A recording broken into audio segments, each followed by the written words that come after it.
Okay, Myrna, I'm glad you didn't mention that it is a beach town in Michigan we share, because native Michiganders prefer for people on the East Coast and West Coast just to think of Michigan as flyover country, right? It's something you only fly over when you're going from San Francisco to New York. When in fact the Lake Michigan beaches, I can assure you, are much, much nicer than the California beaches.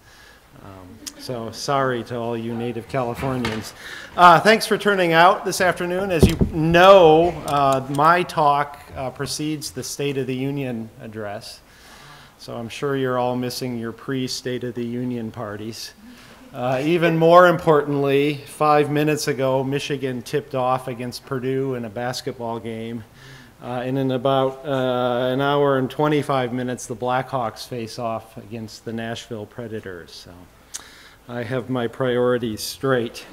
I normally start this talk with some disclosures.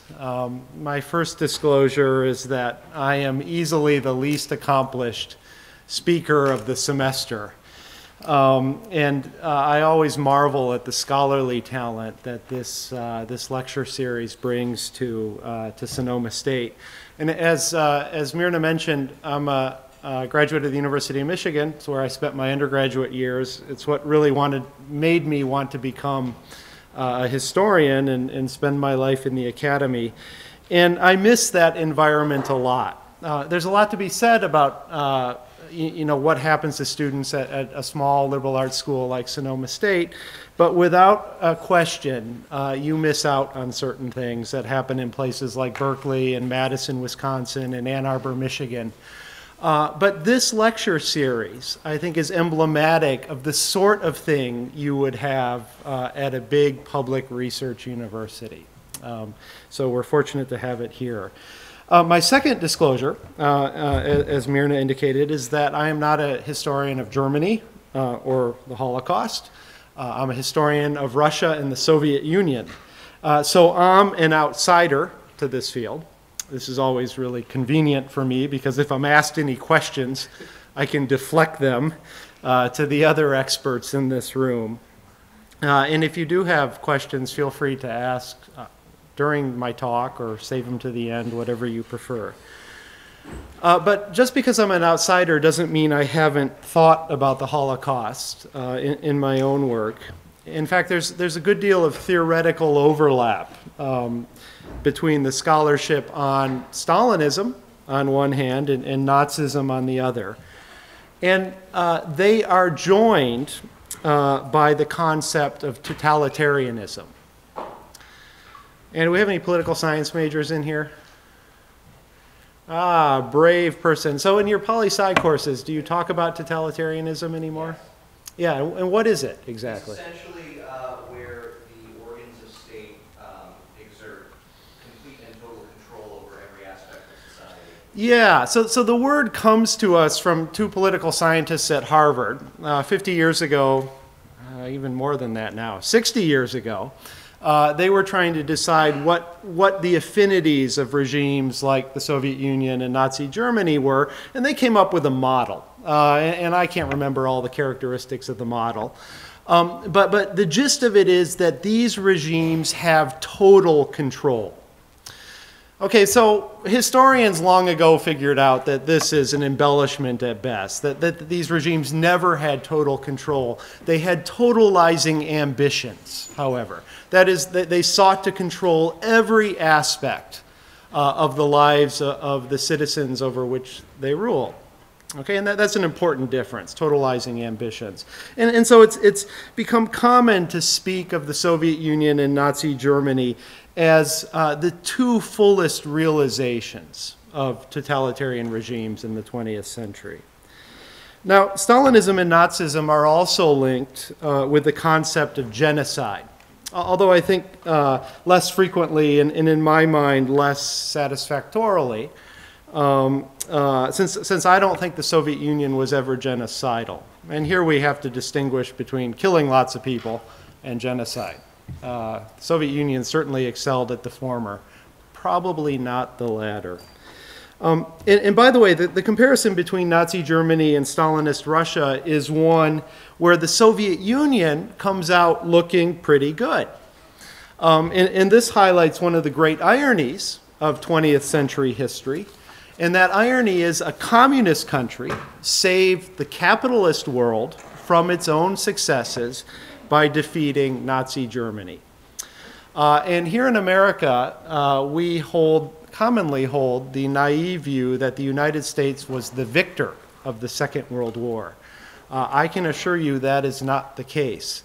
By almost any standard, any index we use, the Soviet Union was the principal victor over fascism.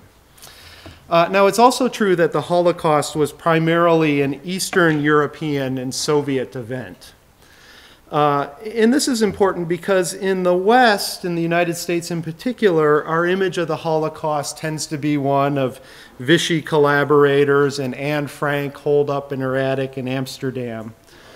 But the truth is the vast majority of persons who perished in the Holocaust resided in the East. So if we include in our calculation Polish territories that were annexed by the Soviet Union in 1939, about half of the total victims of the Holocaust were Soviet citizens. Now, it's also true that the heartland of European Jewry, what was called the Pale of Settlement, is in the present-day countries of Ukraine and Belarus. These were part of the Soviet Union. And actually, the Holocaust left the Pale of Settlement almost entirely devoid of Jewish inhabitants.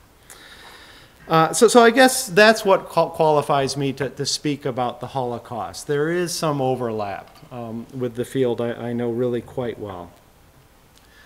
Now, if I were to ask you what the Holocaust was, I'm confident that every one of you could answer. You would say something to the effect that the Holocaust was the event whereby German soldiers and German political leaders and bureaucrats and their non-German abettors planned and implemented the systematic murder of about 6 million Jews and then smaller numbers of Roma. Who are the Roma? Gypsies, yeah. Smaller numbers of Roma, Slavs, handicapped persons, homosexuals, and communists.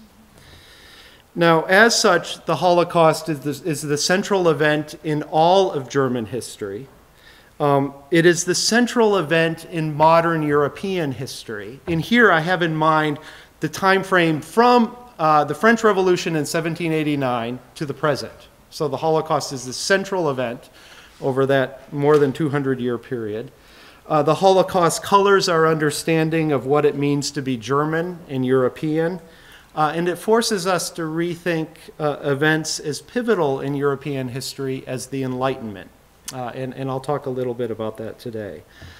Everybody knows what the Enlightenment is, right? Okay, so what's the Enlightenment? I saw some nodding heads. My students especially, shame on you if you don't know what the Enlightenment is. Okay, so the Enlightenment was this event in European history. It's impossible to put exact time frame on it, roughly 1650 to 1800. It was a philosophical and political awakening whereby philosophers and enlightened political leaders like Catherine the Great and Frederick the Great tried to apply rational scientific law to the realm of politics. So the Enlightenment, among other things, gave us the American Revolution and the French Revolution. The Enlightenment, paradoxically, also gave us Auschwitz. And I'll try to make the case for that today.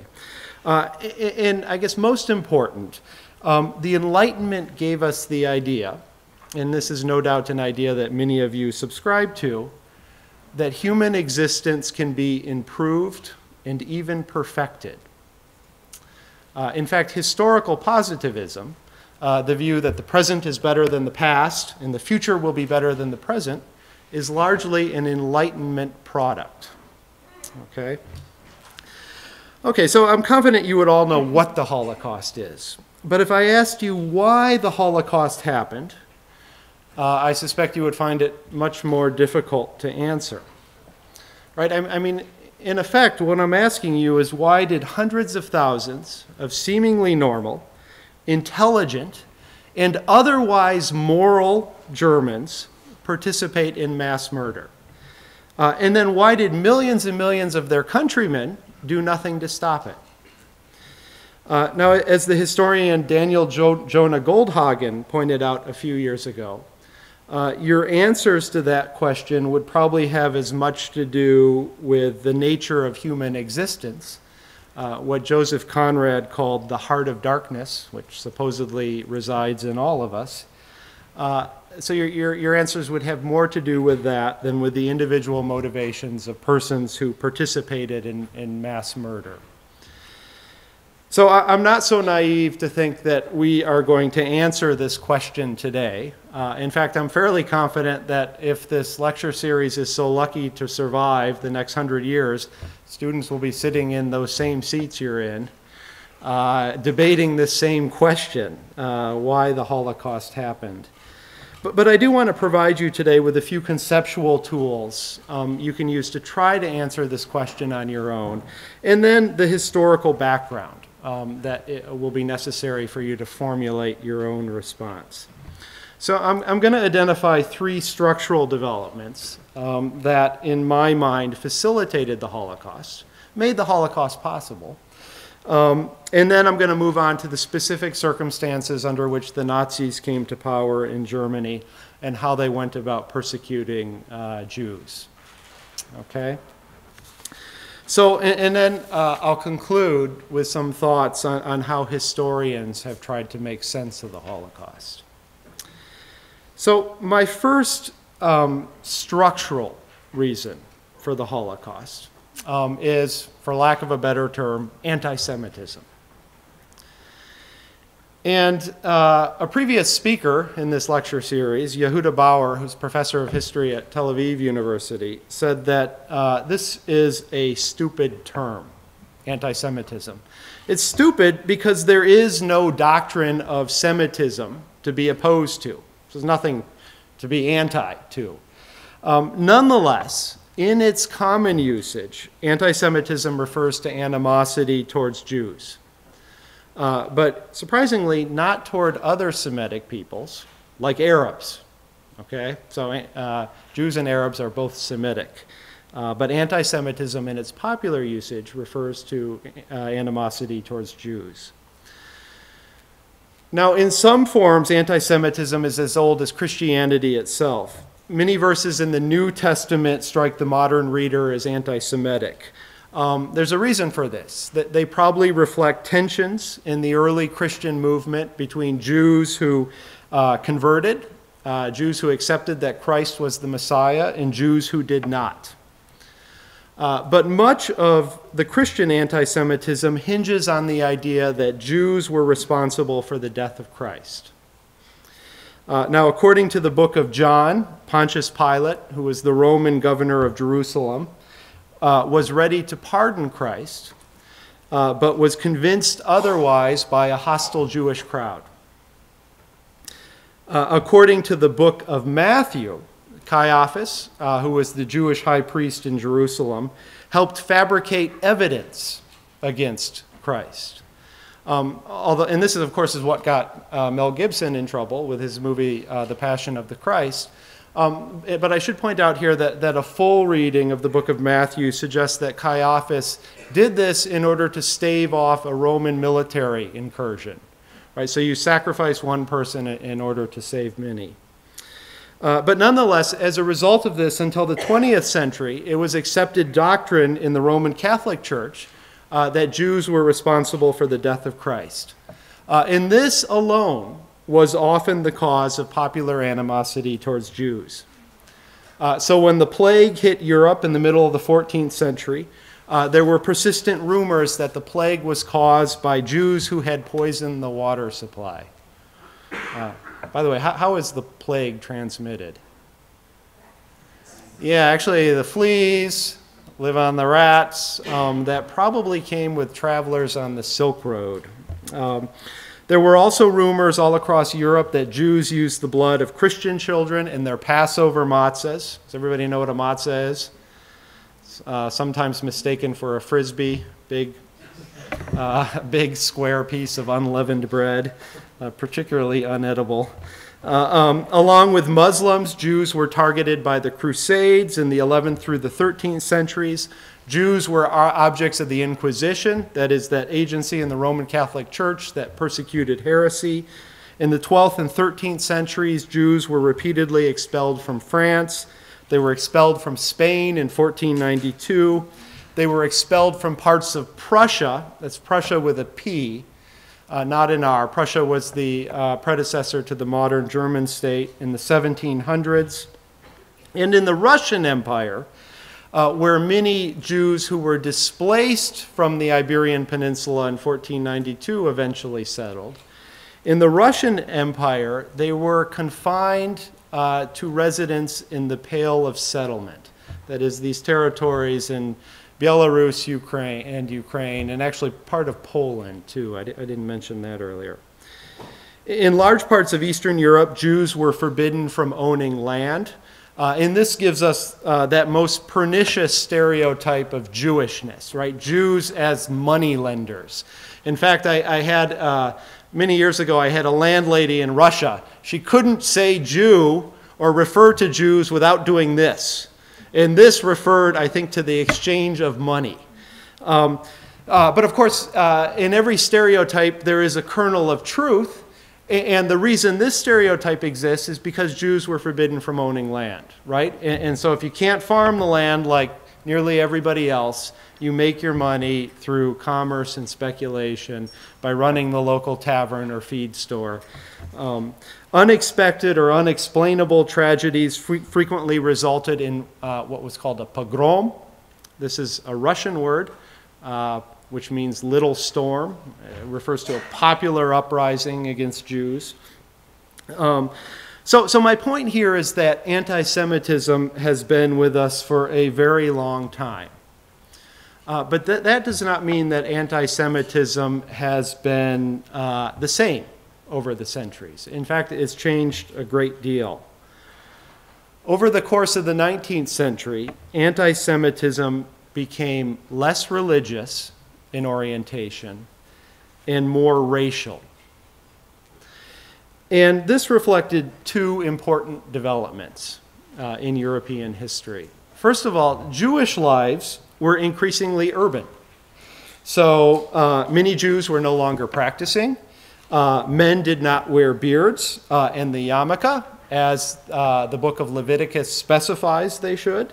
In the Russian Empire, movement in and out of the Pale of Settlement was increasingly tolerated over the course of the 19th century. And then this switch from religious to racial anti-Semitism also reflected many pseudo-scientific theories that were in vogue in the 19th century that attributed certain defining physical and mental characteristics to ethnic and racial groups.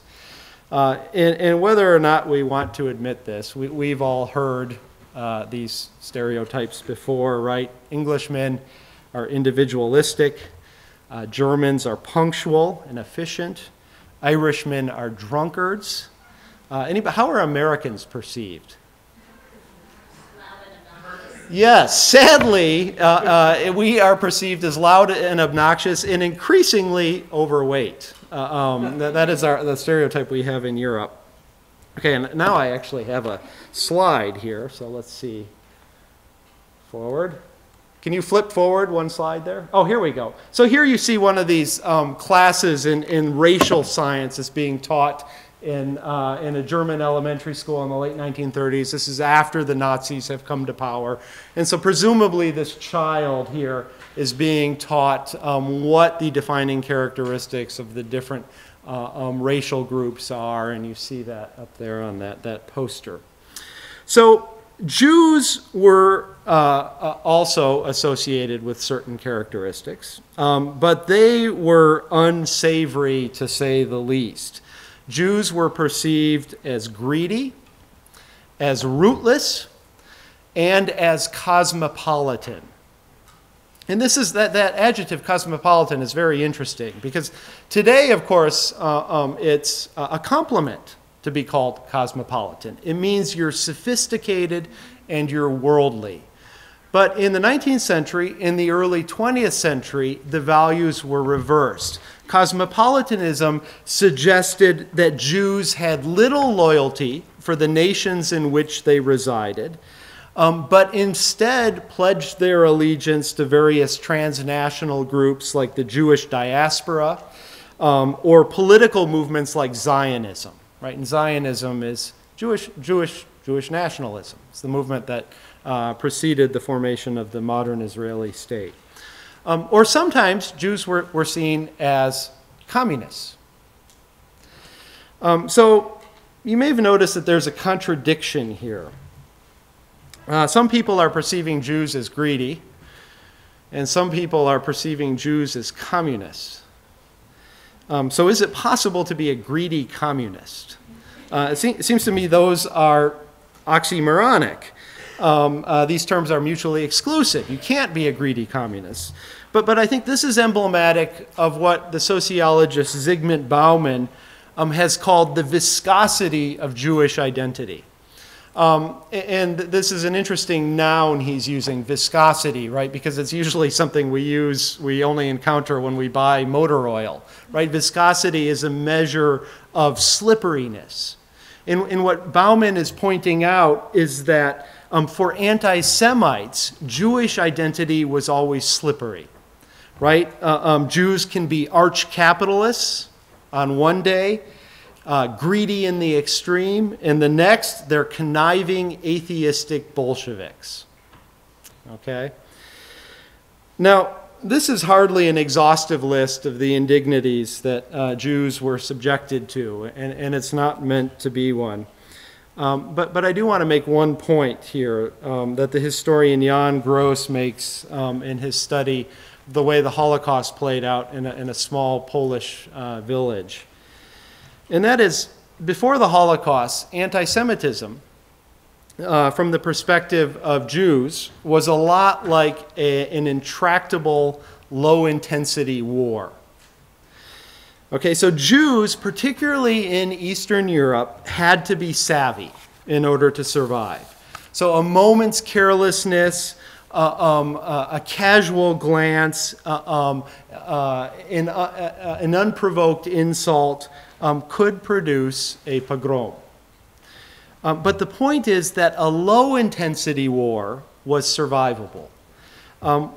What was so extraordinary about the Holocaust is that in all but a very few cases, the Holocaust was not survivable. Okay? So that's my first structural reason for the Holocaust. My second structural characteristic that contributed to the Holocaust was nationalism. And this requires a little bit of explanation, what nationalism is and what nations are. So nationalism is a doctrine, and we know that because it ends in ISM. And if you do your New York Times crossword puzzles, if you ever see the clue creed or doctrine, and the answer is 3 letters, it's always ISM. So nationalism is a doctrine that holds that each nation should have its own state. It's very rare that when you ask somebody to define nationalism, they will do it in one sentence. But I have just given you a one-sentence definition. Nationalism is the doctrine that each nation should have its own state. And of course, nations are groups of people that imagine that they have some affinity with each other. And imagine is the important verb because it's never the case that every member of a nation knows every other member of a nation. Right? It's an imagined community, as the historian Benedict Anderson pointed out. And that imagined affinity can be language, it can be culture. In fact, language and culture is what defines the French nation. It can be ethnicity, it's what defines the German nation. It can be creed, it's It's what makes us American, supposedly. It can be some combination of language and religion, what traditionally defines membership in the Russian nation. It doesn't matter how it is defined. Nations are defined. Now, despite what nationalists say, nations are relatively recent phenomena in world history. And nationalists often argue that nations have roots in the very distant past. So Mussolini claimed that the roots of the Italian nation stretch back to ancient Rome. But this is simply not the case. Even the oldest nations have only existed for about 200 years. Many of the nations in Eastern Europe are a good deal younger than this. So in Western Europe, the signal event for early nationalists was the French Revolution in 1789. And the French Revolution is important because, among other things, it located political sovereignty in a broad citizenry, that is, property-owning males, rather than in a narrow aristocracy or in the royal family. Now, in Central and Eastern Europe, where territories were incorporated into multinational empires like the Russian Empire or the Austro-Hungarian Empire, or where there were lots of petty semi-independent principalities like Germany before Bismarck, nationalism was shaped in important ways by a cultural movement called Romanticism. Romanticism, we may have some sense what this is. I should confess here that I have an aunt, F. Roseanne Bittner, who is a romance novelist. You often see her novels at the checkout lane. She makes way more money than I do. And that's part of how Romanticism was understood in the 19th century, but that's not the entirety of it. In its broadest sense, Romanticism refers to a movement in art, in thought, in cultural sensibility, in which feeling and imagination are emphasized instead of science and rationality. Okay, so feeling and sentimentality instead of science and rationality. And so in this sense, Romanticism is a response to the Enlightenment and to the scientific revolution. In fact, historians often refer to Romanticism as counter-Enlightenment. So by the 1750s, the notion of historical progress, this idea that the present is better than the past, was firmly entrenched in Europe. Historical positivism appeared to have been further verified by the American Revolution in the 1770s and the French Revolution in 1789. Now, Romantics were deeply skeptical about this all. Romantics were anxious about the extent and the pace of cultural change. Romantics were skeptical of science. Romantics were skeptical about the claim that man had mastered the secrets of nature. Modern conservatism actually comes to us in large part from Romantic thought. Okay?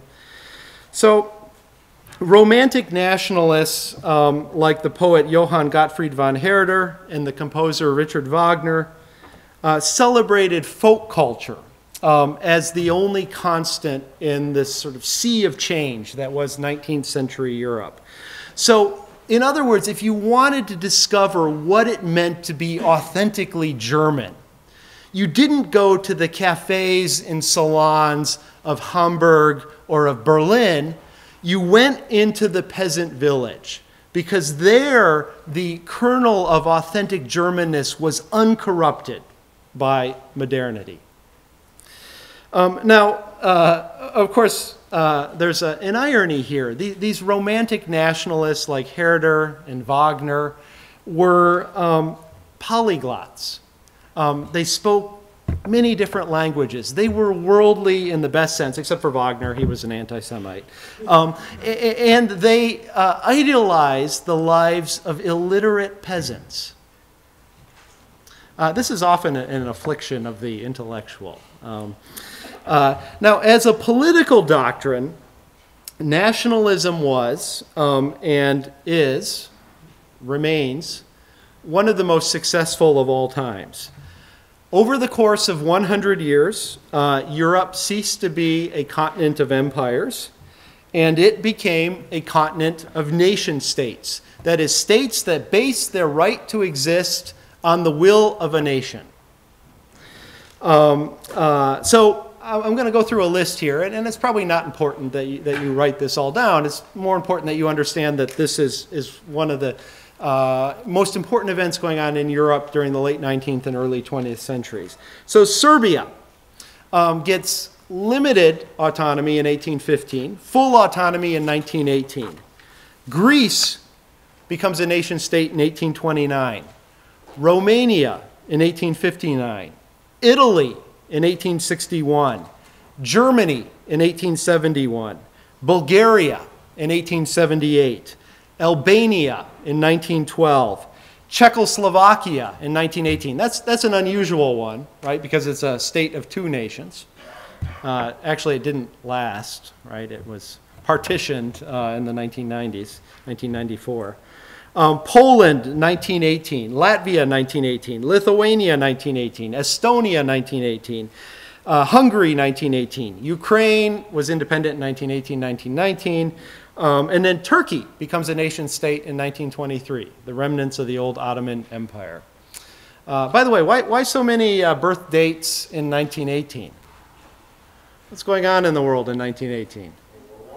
Yeah, World War I has come to an end. And interestingly, both Woodrow Wilson and Vladimir Lenin naively believed that nations had the right to self-determination.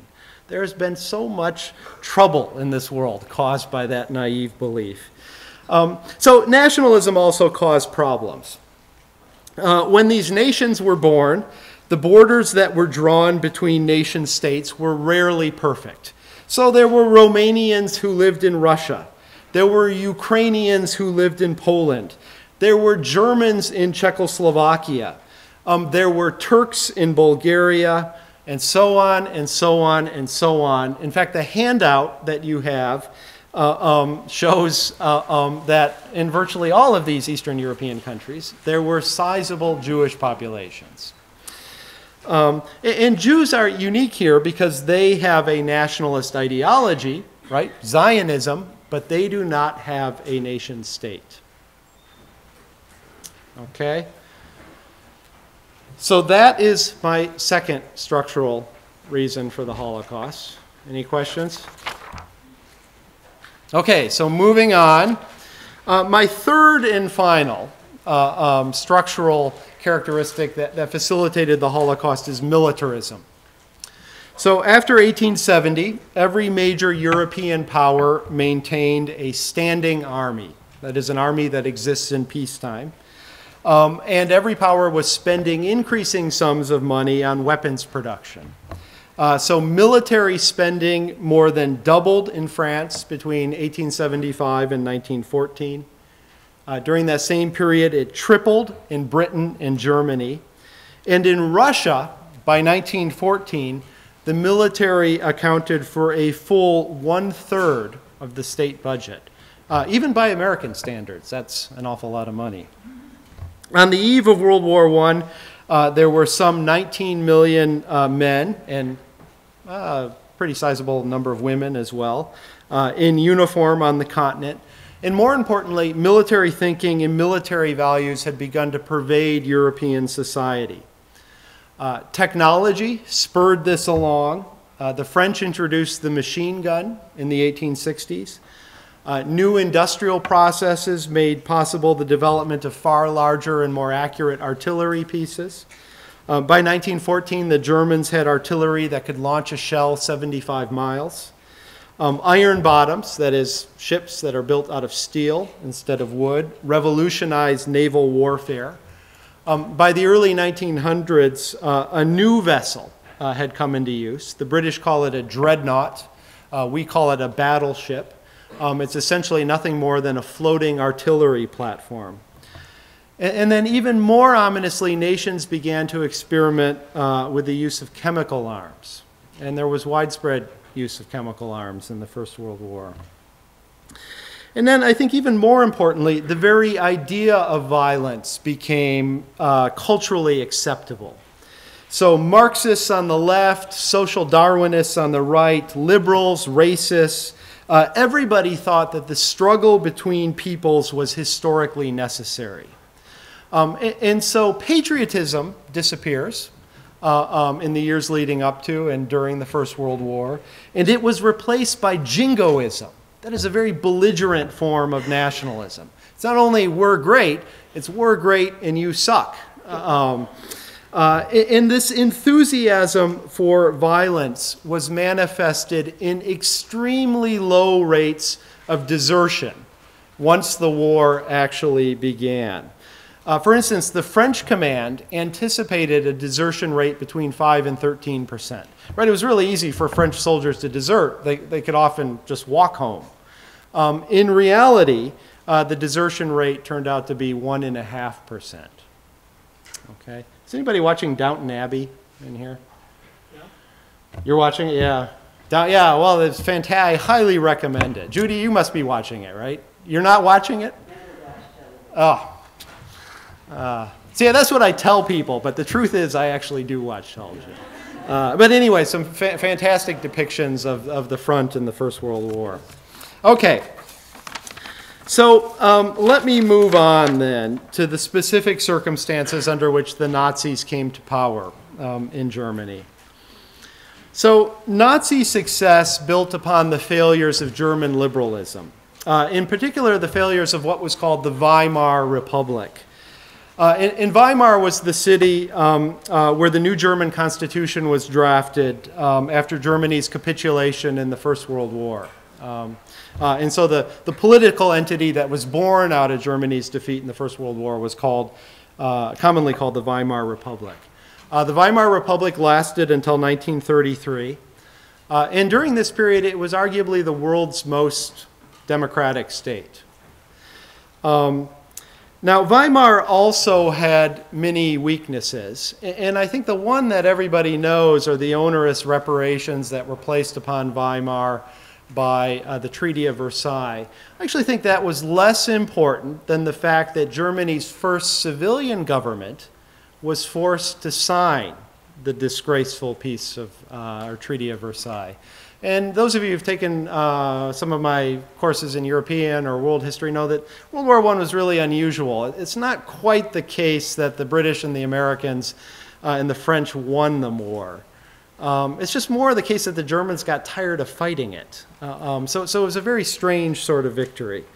So we have the Treaty of Versailles, and then Weimar was also plagued by extreme political polarization. For instance, on the very same day that Weimar came into existence, Armistice Day, November 9, 1918, German socialists declared the formation of a pro-Soviet socialist republic. So actually, November 9th marks the birth of two states, and then invariably a fight over which state would actually exist. In 1920 and 1923, there were right-wing uprisings in Weimar that capitalized on popular disenchantment over the economy. In the summer of 1929, the American economy slipped into recession. In October of 1929, the New York Stock Exchange collapsed. Europe collapsed within weeks of the United States. After the crash, American financiers were no longer able to continue infusing capital into European economies. By 1932, American investment in Europe had fallen by 70%. And this was particularly difficult for Germany because Germany depended on loans from American banks to pay its war reparations. Now, not surprisingly, Germany was the first state to experience political upheaval. In parliamentary elections in September of 1930, German voters stunned the pundits by handing 107 seats to the National Socialist Party. So this requires a little bit of explanation. 107 seats. there are 611 seats total in the German parliament. So 107. It's a sizable bloc, but certainly far from a majority. But what it meant is that overnight, the Nazis, as these National Socialists were called, went from being an inconsequential party to being the second largest bloc in the Reichstag, the parliament. So it appears that the Nazis were the prime beneficiaries of the mounting economic crisis in Germany and in Europe. Now, of course, the Nazis were led by Adolf Hitler. Hitler was born in Austria in 1889. As a young man, he had dabbled as a painter. Sadly, he was denied admission to the Academy of Fine Arts in Vienna. If only he had gotten in. He served with the German infantry in World War I. He twice received the Iron Cross, the German equivalent of the Purple Heart, for surviving poison gas attacks. Now, after the war, Hitler joined the Nazi Party. He was not the founder of it. So he joined this National Socialist Party. And the name of the party requires a little bit of explanation. Socialist was not meant to be understood in the Marxist sense. Rather, it was meant to connote the feeling of solidarity that German veterans of the First World War supposedly had for each other. So the sense of solidarity in their sense of betrayal that workers on the home front had grown exhausted and capitulated. They were the cause of German defeat, not anything that happened in the trenches. In 1923, Hitler was arrested for participating in a coup against the Bavarian government in Munich.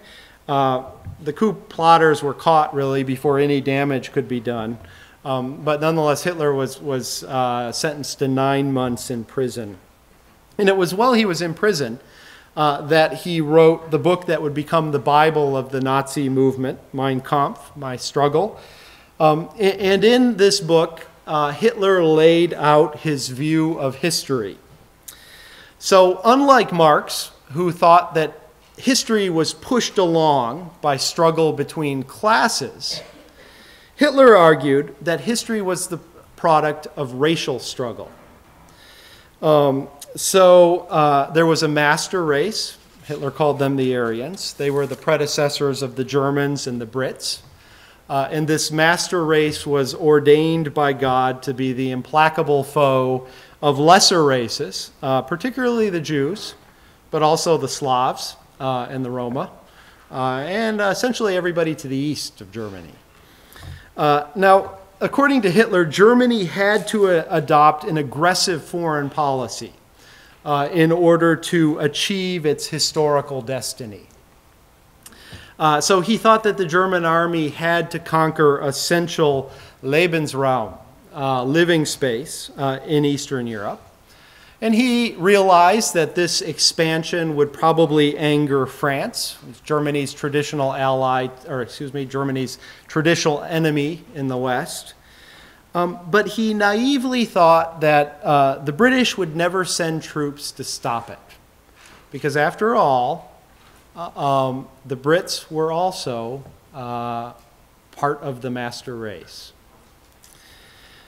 So these are the core elements of Nazi ideology. We have racial superiority on one hand, and we have the need for expansion on the other. And these really provided the basis for future Nazi policies. Now, Hitler, can you flip forward one more slide there and back? Okay, so Hitler came to power almost by accident. Despite the impressive showing of the Nazis in the 1930 elections, they were still only the second largest party.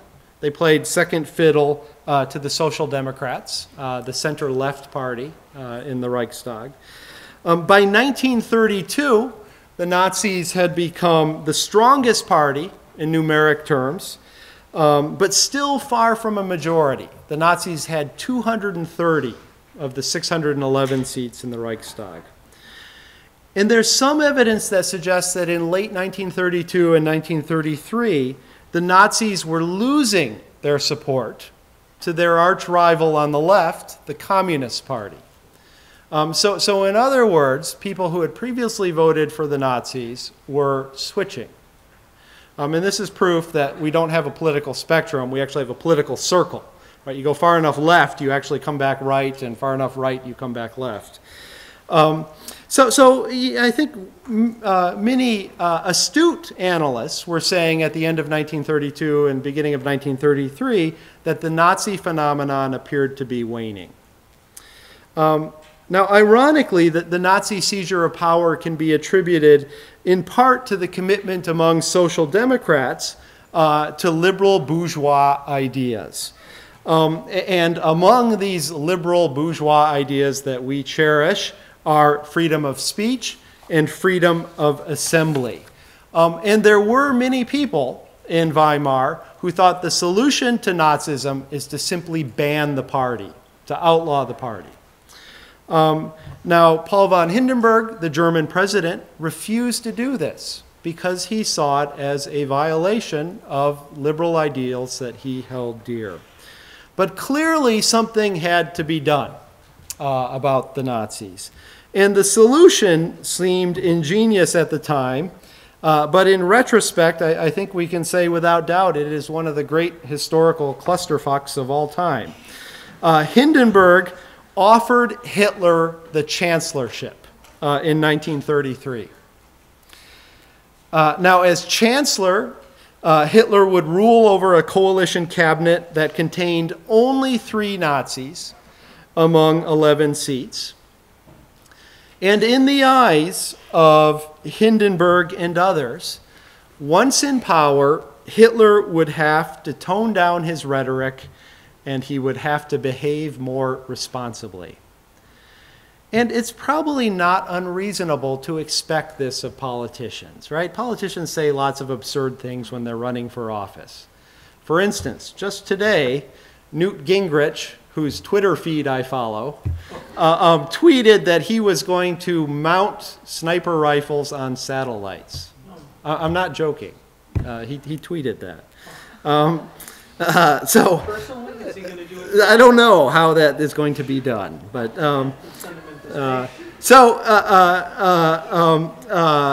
there was this belief that Hitler would act more responsibly once he was placed in power, and there was even a belief that he could be controlled like a puppet once he was named chancellor. Now, once he was in power, Hitler moved quickly to consolidate his position. He demanded first that new elections be held for the Reichstag in March 1933. This was his prerogative as chancellor. But on February 27th, 1933, the Reichstag building burnt down. The fire was probably set by Nazi arsonists, but Hitler blamed the communists. By noon of the following day, 4,000 communists had been arrested, and Hitler had signed an emergency decree which suspended individual liberties. In the ensuing days, Nazi thugs terrorized their political opponents, and this set the stage for a Nazi triumph in the Reichstag elections on March 5th, 1933. The Nazis won 44% of the vote. Still not a majority in the Reichstag, but they had allies in the Nationalist Party, which gave them effective control over parliament. Less than 3 weeks later, at the end of March, the Reichstag approved what was called the Enabling Act, which authorized Hitler's government to rule by decree for 4 years. So it's basically parliament emasculating itself. So Hitler had become a dictator, really over just a couple of weeks, even though a majority of the German population had not voted for his party. Now, 2 factors made the Nazi expansion so rapid. First, the Nazis relied on the work of the Gestapo, later the SS, the secret police. And secondly, thousands of bureaucrats and state officials joined the Nazi Party because they were opportunists, because they realized that they could advance their careers by doing so. Now, the traditional institution that was most likely to give Hitler trouble was the army. We know that, that the leading generals in the German military had little respect for Hitler. But of course, military support was absolutely essential for Hitler's aggressive foreign policy. So Hitler resolved this by accusing leaders of the so-called SA of homosexuality, and he ordered the secret police to assassinate them on June 30, 1934. And this event will become known as the Night of Long Knives, the night of assassination. In July of 1934, Paul von Hindenburg, the German president, died of natural causes, and Hitler combined the offices of chancellor and president. Now, effective opposition to the Nazis might also have come from the Christian churches. If you look at who voted for Nazis in the elections of 1933, the typical Nazi voter tended to be Protestant and middle class, so Protestant bourgeoisie. But nonetheless, most Protestant clergymen tried to remain politically neutral. And a very small number of Protestant clergymen organized an active resistance to Nazism. And some 800 Protestant clergymen died in concentration camps during the Nazi period, including the most famous among them, Dietrich Bonhoeffer, who at the end of the war is resurrected as the German hero above all others, the sort of great resistor of Nazism.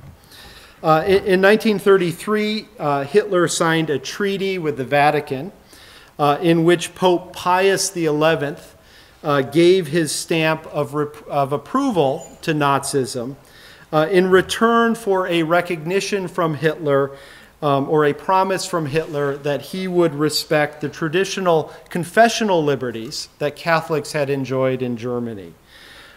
So among other things, what this treaty did is it undermined the ability of the Catholic Center Party, which had delegates in the Reichstag, to oppose Hitler's government.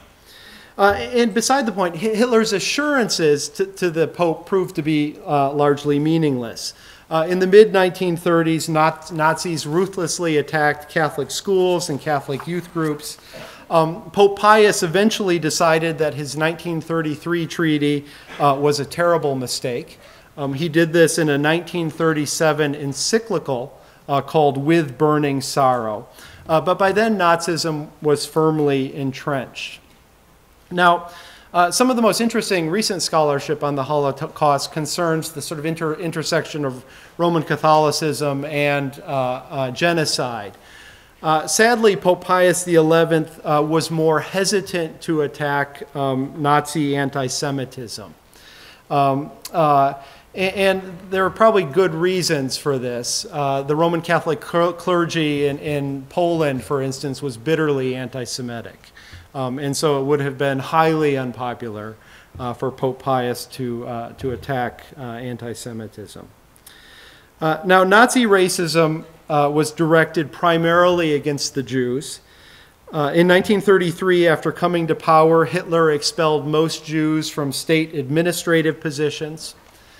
2 years later, he issued the infamous Nuremberg Laws.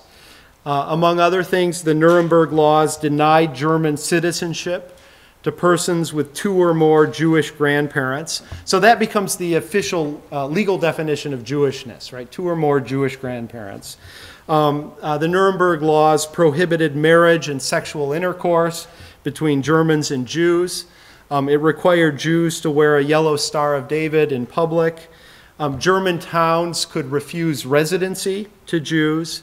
And German businesses were forced to fire their Jewish employees. Now, you know, Jews weren't obtuse to what was going on here. But by 1938, more than 100,000 German Jews had fled abroad. If they were lucky, they fled to Switzerland or the United States, someplace where the Wehrmacht wouldn't eventually get them. But all too often, they fled somewhere where they were later caught up in the gears of war. On November 8th of 1938, those Jews who remained behind were subjected to Kristallnacht, the night of broken glass. Can you flip forward one more slide? Scores of Jews were killed. Thousands were dragged from their homes and beaten. 200 synagogues were burned. 7,000 Jewish businesses were destroyed. Paradoxically, Hitler's government blamed German Jews for the disturbances, and some 25,000 Jews were incarcerated because of Kristallnacht. Go forward one more slide, please. Now, these early attacks on Jews were part of the disemancipation phase of Nazi policy. Disemancipation, meaning the sort of denial of civil liberties to Jews. Now, what made the Nazi program so unique was their subsequent attempt to annihilate Jews through rather methodical genocide.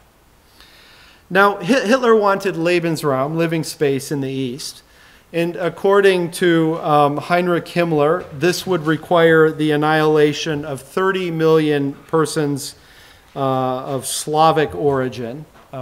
Fortunately, the Nazis regarded these people as subhuman. To this end, Himmler authorized special SS action teams that followed closely behind the Wehrmacht. And go ahead, one more slide. And when they arrived in a village, they would typically go to the local priest or the local police chief and ask who is Jewish, who's communist. They would line these people up. Typically, they were forced to dig their own graves. Then they were lined up on the rim and they were shot. Millions of Soviet citizens died in this manner. Some 3.7 million Soviet prisoners of war were likely executed in this manner. Now, even lower than the Slavs in the Nazi racial hierarchy were the Jews. And Hitler was determined to eradicate as many of the 11 million Jews who lived in Europe as possible. So soon after the outbreak of the war, on September 1st, 1939, when the western half of Poland was invaded, Jews in Poland were herded into ghettos, first in the city of Lodz, and then in Warsaw and other cities. Go forward one more slide, please. It was from the ghettos that many Jews were sent to be killed in concentration camps. The ghettos weren't supposed to be machines of genocide themselves, but the living conditions were so poor in ghettos that the death rates by 1942 hovered around 20%. So every year, 20% of the population of the ghetto would perish. Now, at first, the ghettos were seen as a temporary expedient to isolate Jews from the rest of the human community while their ultimate fate was determined. In July of 1941, Hermann Göring, at Hitler's command, issued the fateful order for the mass murder of Jews. In the order, it was phrased as a total solution of the Jewish question in the German sphere of influence in Europe. The following January of 1942, Nazi leaders met in a Berlin suburb, Wannsee, to map out plans to deport Jews to camps that were specially equipped to exterminate large numbers of people in as efficient a manner as possible. Execution by machine gun was determined to be too costly and too efficient to carry out. So the preferred method was the gas chamber. And the gas chamber had several advantages. After death, dental fillings could be removed. Anything of value on the body could be removed. Corpses were burned in crematoria.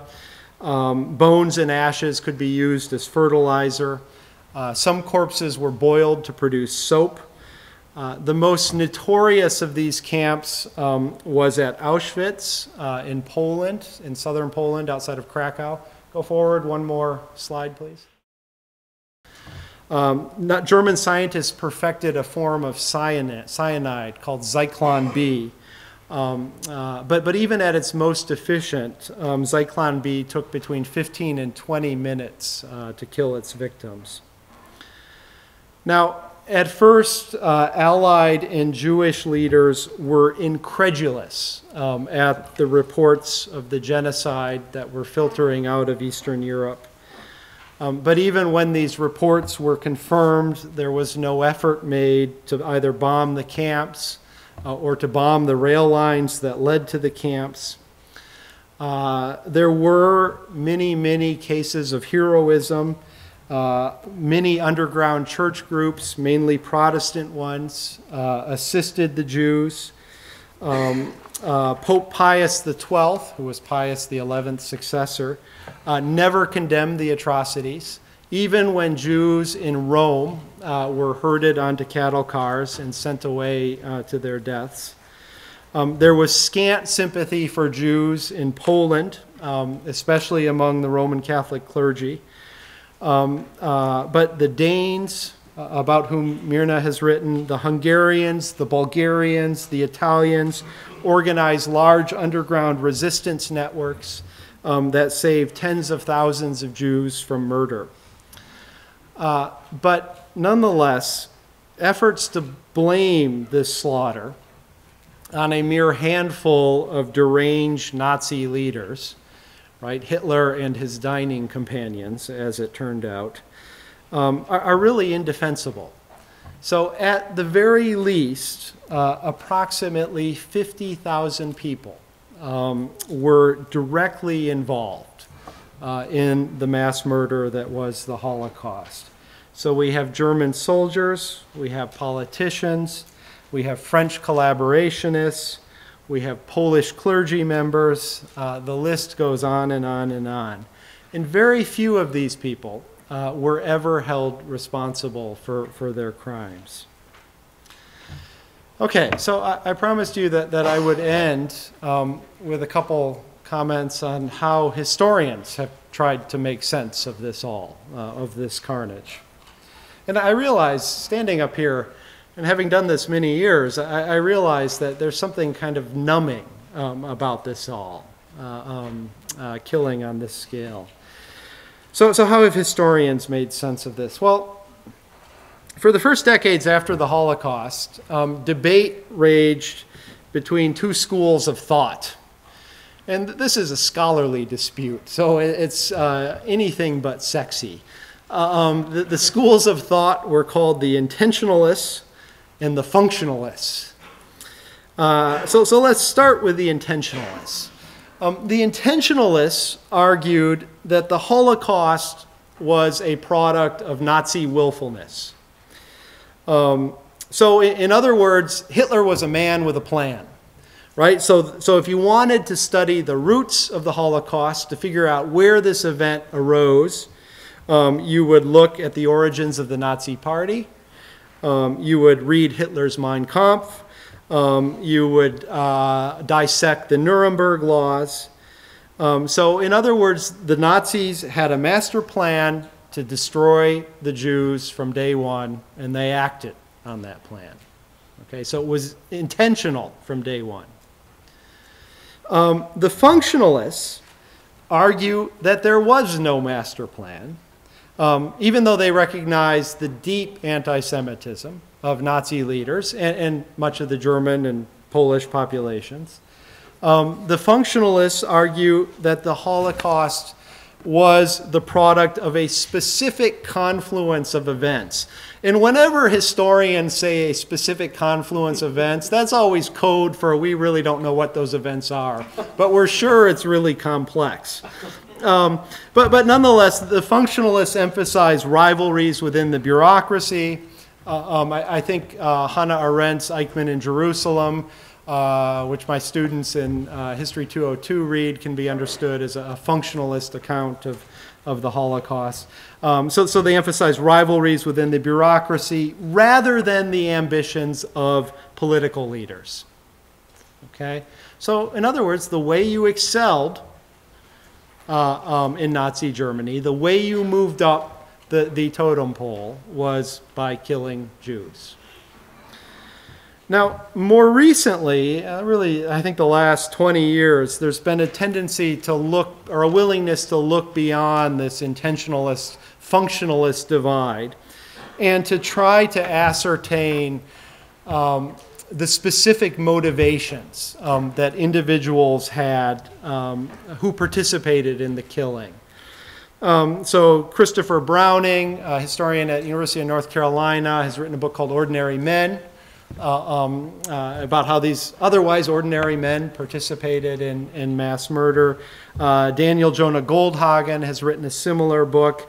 Jan Gross, a historian at New York University, has even questioned the centrality of German soldiers in the Holocaust as it played out in Poland.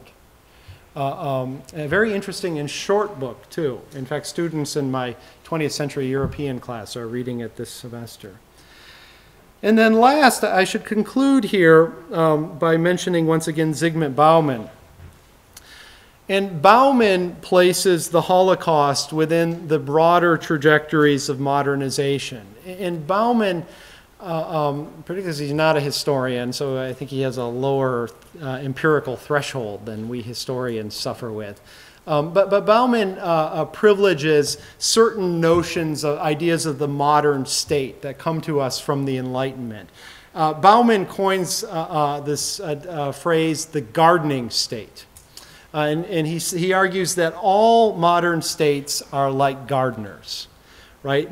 States fertilize some parts of their population and they weed other parts, right? And we do this here in the United States through our immigration policy, through federal student loan programs. We sort of encourage certain characteristics among the population, discourage other characteristics. Well, Bauman argues that the Holocaust is a perverse outcome of this very same sentiment. And I know Myrna doesn't like this, but one way of thinking about this is that the GI Bill and Auschwitz are two sides of the same coin. So in other words, behind each is the same notion of modern statehood. Okay, that is the gardening state. Okay, that is all I have, so I'm happy to take questions or deflect questions. Questions?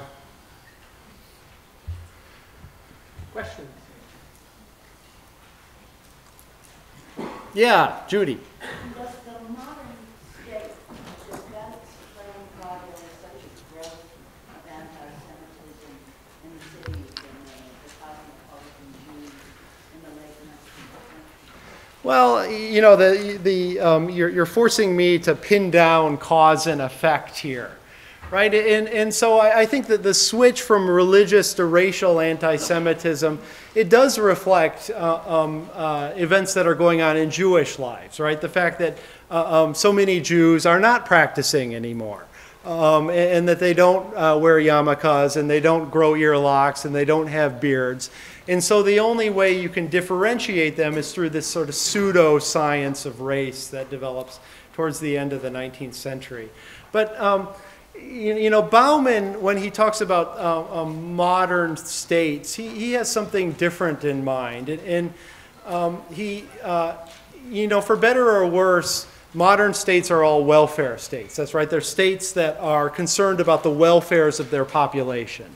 And this is different from, I think, the sorts of states that you study, which tend to be territorial states, right? States that exist to administer a certain territory. But around the time of the French Revolution, European states begin to transform themselves into welfare states, states that are concerned about the welfare of their population. And the way you promote welfare is through these gardening techniques of fertilization and weeding. I'm not a gardener. And of course, the Holocaust is a perverse manifestation of that weeding ethic, right? But we do it. But Bauman's point is we do it too. You know, every time an illegal immigrant is put on a bus and sent back across the border to Mexico, we are weeding. Yeah. If I, one cannot underestimate the influence of the theories of followers of Charles Darwin. Because what happened in the 19th century was, up till that time, if you were a Jew and you said, I don't want to be a Jew anymore, baptize me, you weren't a Jew anymore. But following all of the racial theory, once a Jew, always a Jew. And that's tied in with this notion of blood. You know, as Steve said, you know, 2 Jewish grandparents pollute you forever. And this tapped into notions that were not just prominent in Austria and Germany. The eugenics movement, which was the movement to improve the gene pool, started in the United States. Although in defense of Darwin, right? I mean, Darwin never intended for people to, I mean, he was a biologist. But followers of Yeah, that's right. But you know, Darwin sits alongside Marx and Christ, right? For in terms of you know, they're so central to our that they're often you know, you can find a quote in the Bible or in the writings of Marx to justify just about any position you want. No, I understand. But it was very fashionable. Yeah, that's true. And modern to start thinking the way that Yeah. Darwin was purporting to explain human evolution. Yeah, but you know, I'm writing now about Darwin. My new project is about wine and history of Russian and Soviet winemaking, and so I've familiarized myself with all of this. Darwin's theory of natural selection wasn't embraced until many decades after his death by scientists, because we didn't understand what the specific mechanism of biological change was. And of course, Darwin proposed that it was natural selection, right? That's how different species come into existence. But we didn't know how specifically that happened. And it wasn't until the 1920s and the 30s, when it was synthesized with Mendel's laws of heredity, that it was accepted by natural scientists. And they had all sorts of wacky ideas about how the different species came into existence. Yeah? It was actually Darwin's cousin, Sue, who came up with eugenics, and I forget what his name is right now, but also in Spencer, who came up with the survival of the fittest, and they kind of took the ritual of Darwinism, which is where the eugenics really came from, and Yeah. took all that and put it towards improving the gene pool. Well, that phrase, survival of the fittest, is actually from Malthus, Thomas Malthus, who was an English pastor who wrote in 1802 a pamphlet called An Essay on Population. But actually, in my part of the world, in Russia, lots of Russian natural scientists rejected Darwin because of his apparent Malthusianism, that ethic, survival of the fittest. And Russians saw that as an expression of British economic liberalism, not natural law.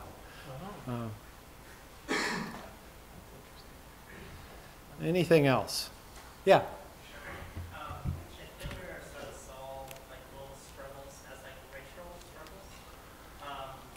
How does he, or how did he explain the Germans, why the Brits did not join on their side? It was based on. Well, I don't know if he was ever forced to explain why it didn't work out, but yeah, I mean, I was trying to juxtapose Hitler and Marx, and you know, those of you who've taken political theory here at Sonoma State or any one of my classes, you know that Marx saw the struggle between classes as being the engine of history, right? It's what pushes history along. And there's even a schematic to this, right? We start off in primitive communism, and then we go to the classical slave-owning societies, and then feudalism, capitalism, socialism, and finally communism. And what pushes us from one system to the next is the sort of class antagonisms. And so Hitler is, to some degree, writing in response to that. And he's denying that it is class antagonism, it's racial antagonism, is what. And, you know, both Hitler and Marx are guilty here of historical reductionism. History is far too complex to boil down to a 7-stage schematic, or however many Marx had. So I don't know if he was ever forced to explain why the British didn't, on September 1st, why the British went to war against Germany instead of sitting on the sidelines. Much more confusing for him was what happened in places like Denmark and also in Norway with the Norwegian resistance, because he considered them Aryan people. And supposedly, one of the things that historians have posited is that he took an easy way in Denmark to take it easy on his Aryan brothers who eventually would come home, which has its origins in the traditional struggles between the Danes and the Germans. Yeah, although lots of Norwegians fought on the Eastern Front for the Nazis. And, Danes too. Yeah. Yeah. Obviously, everything that Hitler did was unfairness and unbreakable, but looking at the person he was as a politician and as a military figure, couldn't you argue that he really was a military, somewhat of a genius, given everything that he did and the way that he did it and what he looked to accomplish and what he was able to do under his ideology? Well, I mean, you know, perhaps we can answer your question by starting with the results, what the results of the Second World War were for Germany. So at the end of the war, Germany was utterly devastated. In fact, Germany was partitioned for 4 decades. Eastern Germany was raped, and I mean that literally. Sizable numbers of East German women were raped by the Soviet Army of Occupation. Virtually the entirety of East German industrial might was packed up and put on trains and sent to the Soviet Union. And so I don't think there's much genius behind any of that. It seems to me that you know, Hitler's claim to geniusness took a terrible blow outside the gates of Moscow in December of 1941, January of 1942, and then again at Stalingrad at the end of 1942. And then for the remainder of the war, the Germans were in retreat. And there's nothing, I think, that's commendable about a politician who gets a country involved in a war it cannot hope to win. I think one other thing is, if you think what it must be like to be a German, and what it was like being a German, let's say, after the grandparents and the German children today, or Germans your age, the burden that they carry in terms of what their national heritage has produced, I would say that's another indication of this supreme failure. You know, and it's only in the last 10 years has it become morally acceptable in Germany to talk about the incredible scale of German suffering during the last years of the war and during the post-war period. That it was just that the Holocaust loomed over all of this, right? I mean, the city of Dresden, I mean, one of the centers of European culture was firebombed by the British and the Americans. People, thousands and thousands of civilians were immolated at Dresden. And it was morally unacceptable for Germans to even speak about that because it existed in the shadow of the Holocaust. I mean, how can a people who has perpetrated mass murder complain about the way they are then treated by their adversaries? And of course, the result of this is you know, Westerners, Soviets, the Allies don't have much of a grasp about our own barbarism in the course of the war, because it was all justified by the Holocaust. Actually, retrospectively justified by the Holocaust. Yeah. How would you compare the relationship between the United States and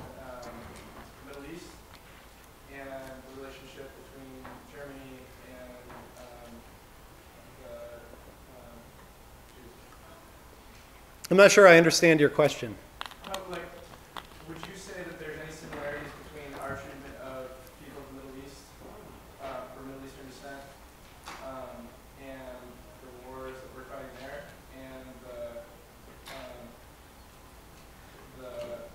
Holocaust and the events that happened in Europe? No. I mean, I'm not a defender of the way Muslim Americans have been treated in this country since 9/11. I think much of it is reprehensible, but there is a difference in magnitude here between genocide and between going through a full body search at TSA. Yeah. Given that in the early part of the rise of the Nazi Party in the mid-30s, that, as you said, eugenics was so widely given credit in the United States, and that we had industrial leaders, and I'm thinking particularly of Ford, that looked at the fascist model as a triumph of industry and how to get an economy rolling again.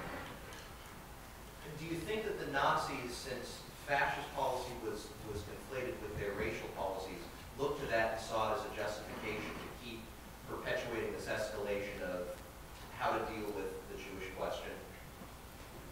So can you repeat the latter part of that question Okay, again? so from an outside perspective, perhaps some people wouldn't look at the Nazi policies as being so intertwined with racial politics and fascist economic models. Yeah. But to the German, do you think that when they hear, for instance, that Henry Ford holds the successes of Germany up in the highest regard, that to them it says he's going along with the entirety of Nazi philosophy, and that might have helped to propel the escalation of the violence? Oh boy, that's a good question. He went along with the entirety. He was the one who propagated the Yeah. protocols of the Elders of Zion, Right. which Ford is specifically was a notorious anti-Semite, but other industrialists that maybe didn't follow the anti-Semitic propaganda. So Yeah. Well, you brought up the successes of Nazi rearmament and industrialization, and I have a friend on faculty at Brandeis University, David Engerman, who he's an American intellectual historian, but he's very savvy in the sort of European historiography. And he has pointed out that American economic thinkers in the 1930s shared many of the assumptions that influential people in both the Nazi government and in Stalin's government had. And namely, it was this sense that you needed to have a plan. Right, and so there was, in the West in the 1930s, there was this real sense that there was an existential threat to capitalism. Right, I mean, we'd just been through the Great Depression, in that the solution to this existential threat was planning. And if you were going to have a plan, there were going to be groups that benefited from the plan and groups that did not benefit. And so in Russian, there's a saying, when you chop wood, chips fly. I think in English, it is when you make an omelet, you have to crack eggs. And so that was the assumption that was shared by people in Roosevelt's administration and also people in Nazi Germany and in Stalinist Russia. That there were going to be people who would lose out. And there were losers. In this sort of struggle for modernization, there were going to be losers. which, if I might comment, is not unfamiliar to some of the rhetoric that we are hearing in the current presidential race. Yeah. That some people just have to fall by the wayside for the greater good. Just as long as it's not me. That's right, but we're in a very precarious position, you and I and Judy. Any other questions? Well, thank you for being a tolerant audience.